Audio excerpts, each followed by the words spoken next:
actually going to be doing liquid smoke.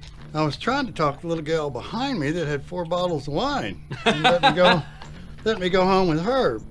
Oh, it's delicious. You're supposed to have a cold beer just in case it's too hot. Very much resistance. Uh-huh. It's not ready. Evening or morning or welcome, either way. Everybody in their life should have a pawpaw. And this one is mine. It's my wife's dad. We call him Pawpaw, and he's teaching us a way to do ribs on the gas grill. And yes, believe it or not, we're actually going to be doing liquid smoke. We'll get to that later. There's a lot of kids, and we're going to get into the process here. Now, last time we did ribs, I was told to take off the membrane. This time we're leaving that on. We're just going to leave it on. That's the way I normally do it. If you cook it long enough, it becomes pretty edible. It's just something else for the barbecue to stick to. No. For pork, I tend to like to use mustard and a dry rub. You're going to notice that we're using actual specific proportions here, as done by Cowboy Strategy. And of course we have good clean hands. Mm-hmm. Of course we do. Yeah, it helps the dry rub stick, and it is, for some reason with pork, I find that it's a very good flavor to add. You could probably use something else that was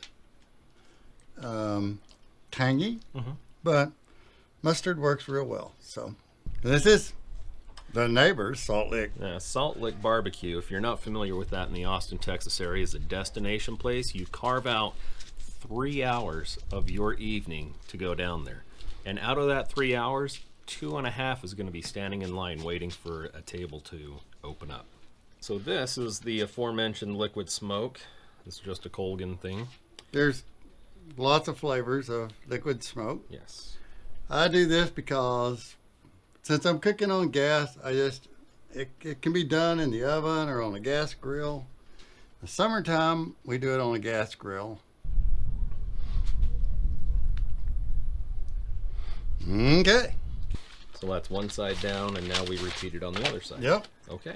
And in the beginning, we're just using the mustard and the dry rub and liquid smoke, and then partway through, say halfway through, we'll add I like Sweet Baby Ray's, but any good sweet barbecue sauce will work.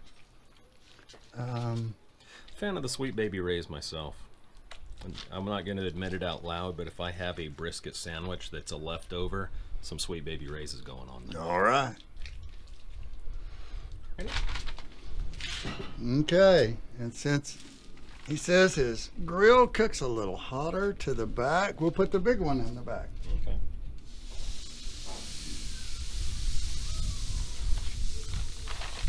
And I'm putting these bone side down. I mean, on pork ribs, it's got meat on both sides. But okay.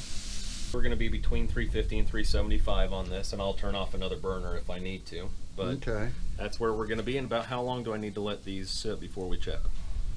I'm probably going to, as soon as I clean my hands, or you can, put tin foil over the top, just loosely. We can do that. Just something to kind of keep it from drying out too much.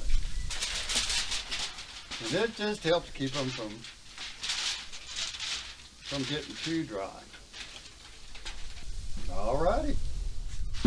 Okay. And we'll probably come back in 30 minutes and check them, and then probably around an hour I'll put the rest of the seasoning on, and we'll cook them until the meat falls off. All right, Pawpaw, how long we been on here for? Well, since we put them on. Now, this is being a little hotter than the grill I have at home, even though it's set at the same temp. Right. So temperature, we were looking at about 325, but it seems like this is keeping the heat in a little bit better, maybe. See if I can block a little heat.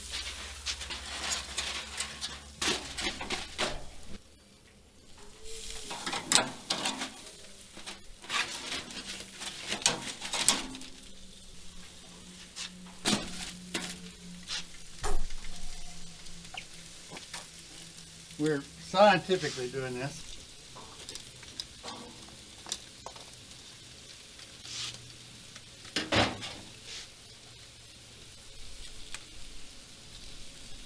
salsa verde. I just tried it on one and it turned out real well. Okay. Now we'll let it cook again. Okay. Till the meat tells us it's ready.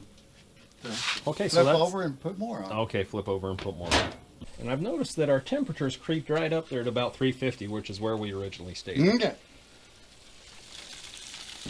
Ooh-wee!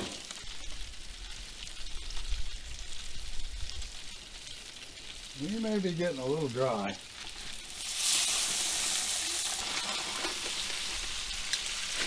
Okay. What we do is I'm going to take that guy off there.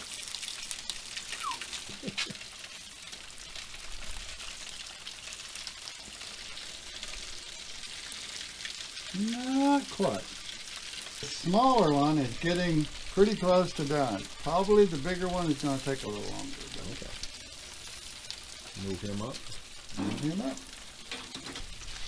I'm making a mess on your fancy table. Then. Oh, I'm not too worried about that. It'll rain someday. Probably. So how do you tell what is tender? You just push into it and as soon as it breaks? Yeah. You just if there is very much resistance, it's not ready. But you've got a sharp knife in your hand. Well, you can do it with this. Okay. So it just goes right down in there? Yeah. Okay. Now, a lot of times when you're cooking ribs, especially, they'll start, these aren't that tender yet, but if you cook them long enough, they will start pulling away from the bone. And we'll start with this one. Sometimes it's easier to flip it over so that you can see the bones. All right. Yeah, see when it starts doing this, that's a good way to tell. Okay.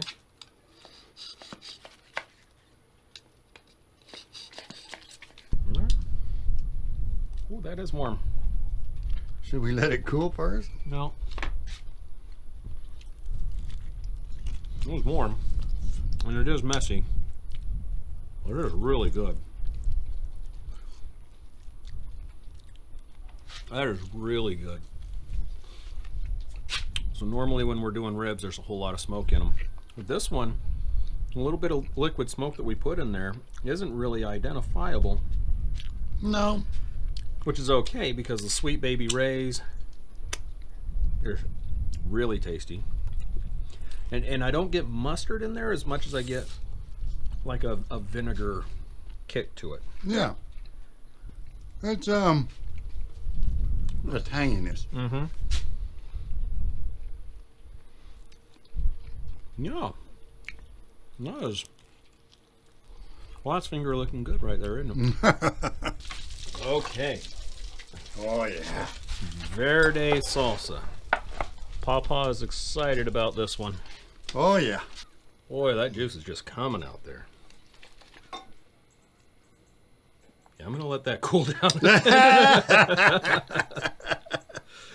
You're supposed to have a cold beer just in case it's too hot.